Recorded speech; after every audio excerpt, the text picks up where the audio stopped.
እጅግ አሳፋሪ አስደንጋጭ መረጃ ወጥቷል። ብፁዕ አቡነ ሩፋኤል ላይ ክስ እየቀረበባቸው ይገኛል። ብፁዕ አቡነ ሩፋኤል በምስራቅ ወለጋ ሀገረ ስብከት የሚገኝ የወርቅ ጽላት መሸሸጋቸውን ወይንም ደግሞ ይህ የወርቅ ጽላት መጥፋቱን የሚያሳዩ መረጃዎች በተለያዩ የማህበራዊ ሚዲያዎች ላይ በአሁኑ ሰዓት በስፋት እየተሰራጩ ይገኛሉ።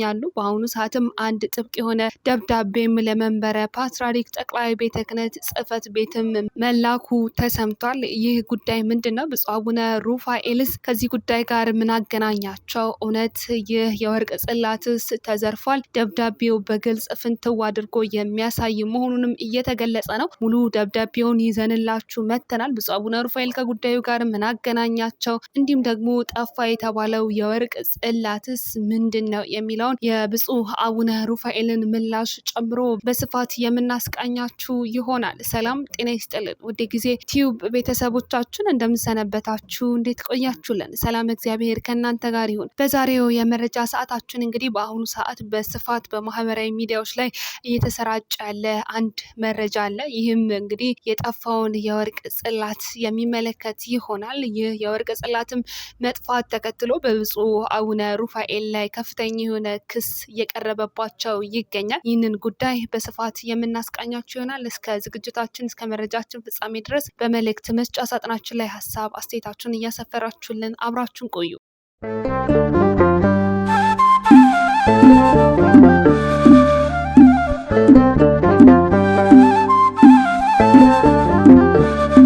እንደሚታወቀው እንግዲህ የምስራቅ ወለጋ ሀገረ ስብከት በተለያዩ ጊዜያቶች በተለያዩ ፈተናዎች የሚፈተን ሀገረ ስብከት መሆኑ ይታወቃል። ይህ ሀገረ ስብከት እንግዲህ በተደጋጋሚ በርካታ ኦርቶዶክሳውያን በታጣቂ ግለሰቦች ሲገደሉ፣ በርካታ የቅድስት ቤተክርስቲያን ሀብት ንብረቶች ሲጠፉ እንደነበር ይታወቃል። በዚህ ሀገረ ስብከትም ከፍተኛ የሆነ ስጋት በኦርቶዶክሳውያን ምዕመናን ዘንድ በእጅጉ እያደረ መምጣቱም የምናየው የምንሰማው ሀቅ ነው። ይሁንና በአሁኑ ሰዓት ግን በዚህ ሀገረ ስብከት ተፈጸመ የተባለው ጉዳይ ግን በርካቶችን እያወዛገበና እያነጋገረ ይገኛል። በርካቶችም ለጉዳዩ ብፁዕ አቡነ ሩፋኤልን ጨምሮ ቅዱስ ሲኖዶስ ምላሽ መስጠት አለበት እያሉም ይገኛሉ። ለመሆኑ በዚህ ሀገረ ስብከት የተፈጠረው ጉዳይ ምንድን ነው? የተላከውስ ደብዳቤ ምን ይሆን የሚለውን በዝርዝር የምንመለከት ይሆናል። እንደሚታወቀው በሀገረ ስብከቱ የሚገኙ ኦርቶዶክሳውያን ምዕመናንና የሀገረ ስብከቱ አስተዳደር አንድ ጥብቅ የሆነ ደብዳቤ ለቅዱስ ሲኖዶስ ወይንም ለመንበረ ፓትርያርክ ጠቅላይ ቤተ ክህነት ጽሕፈት ቤት መላኩ ተሰምቷል። ደብዳቤውም እንደሚከተለው ቀርቧል። ይህም ጉዳይ እንግዲህ የጠፋውን ንብረት ወይንም ደግሞ የወርቅ ጽላት በአስቸኳይ ተጣርቶ ለሚመለከተው አካል ወይም ለሀገረ ስብከቱ እንዲመለስ የሚጠይቅ ጥያቄ ነው። ይህ ደብዳቤ ብፁዕ አቡነ ሩፋኤልንም በግልጽ የሚከስም ደብዳቤ ጭምር ነው። ደብዳቤውን እንግዲህ በዝርዝር ስንመለከትም ከላይ በመግቢያው ላይ እንደተጠቀሰውም ለረጅም ጊዜ በሀገረ ስብከቱ መንበረ ጵጵስና ልዩ ክፍል ውስጥ ይቀመጥ የነበረውና በብፁዓን አባቶች ዝውውርም ህጋዊ ርክክብ ሂደት እየተደረገ የቆየው የወርቅ ጽላትም በ25 በሁለተኛ ወር በ2018 ዓመተ ምህረት በተደረገው ፍተሻና ምዝገባ ይቀመጥበት ከነበረው ክፍልም ሊገኝ አለመቻሉንም ደብዳቤው በግልጽ ያስረዳል። ይህንንም ጉዳይ በወቅቱ ለሀገረ ስብከታችን ሊቀ ጳጳስ ሪፖርት አድርገን ብፁዕነታቸው ደግሞ ለመንበረ ፓትርያርክ ጠቅላይ ቤተ ክህነት ጽሕፈት ቤት በጽሁፍም አመልክተዋል የሚልም ሀሳብ ያነሳል። እንግዲህ ይህ ደብዳቤ ብፁዕነታቸው ስለ ጉዳዩ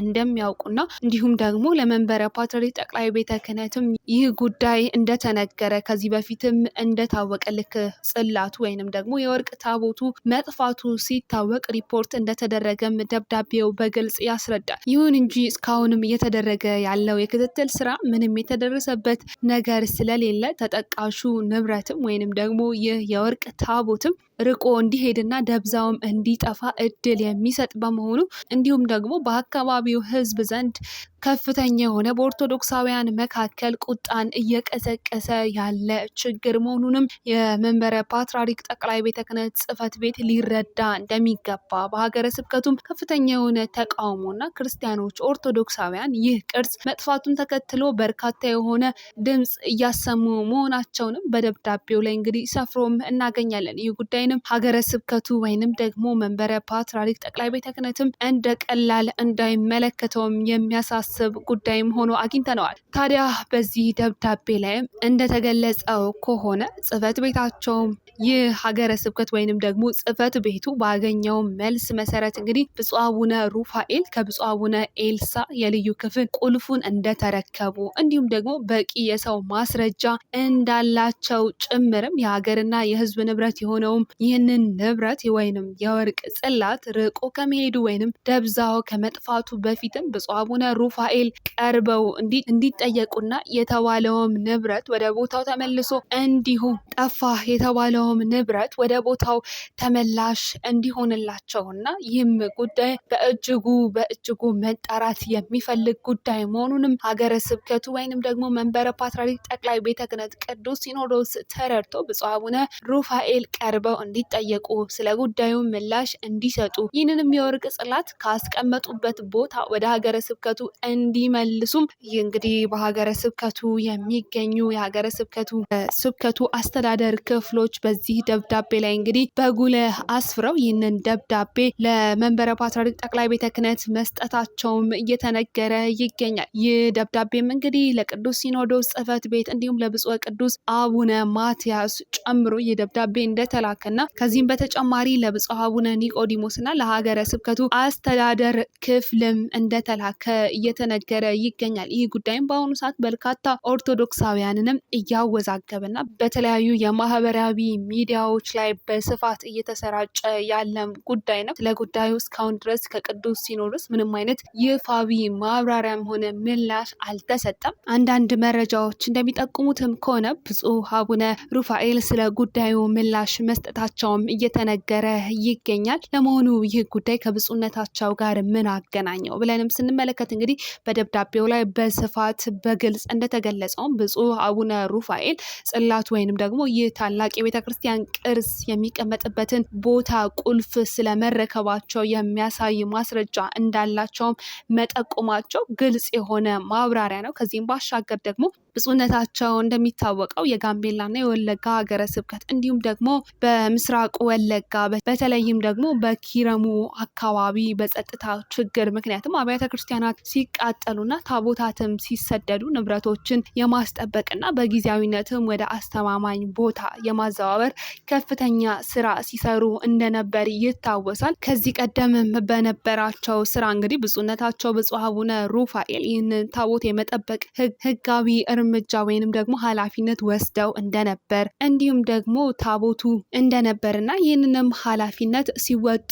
እንደነበርም አንዳንድ መረጃዎች ጥቁምትን እየሰጡ ይገኛሉ። ከዚህም ባሻገር ደግሞ እንደሚታወቀው ከዛሬ 3 ዓመት በፊት ተፈጥሮ የነበረው ማለትም በጥር 2015 ዓ.ም ተፈጥሮ ለነበረው የሁለት ሲኖዶስ እንቅስቃሴ ወይንም ደግሞ የኦሮሚያው ሲኖዶስ በሚል እንቅስቃሴ ፈጥረው ከነበሩ አባቶች ጋር አካላት ጋር በተደጋጋሚ ስማቸውን አንዳንድ ግለሰቦች እያነሱ የስም ማጥፋት ዘመቻ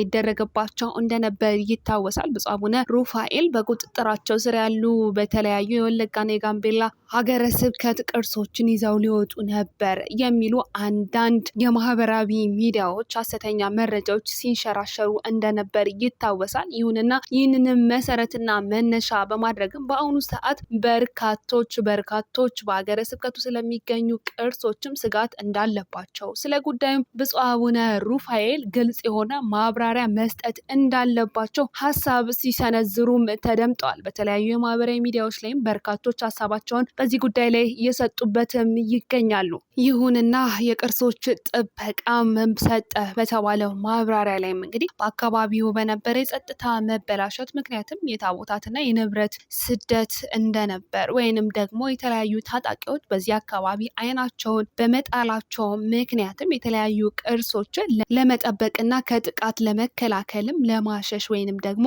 ለመከለል የተደረገ ህጋዊ አሰራር እንደነበር፣ ነገር ግን በዚህ ሀገረ ስብከት ምንም አይነት ስርቆት እንዳልተፈጸመም እየተነገረ ይገኛል። ነገር ግን በአሁኑ ሰዓት እየወጣ ያለው መረጃ ከዚህ የራቀ ነው። ብፁዕ አቡነ ሩፋኤልም ቢሆን በአሁኑ ሰዓት በብፁዕ አቡነ ሩፋኤል ላይም እየተፈጸመ ያለው የስም ማጥፋት እንደሆነም እየተገለጸ ይገኛል።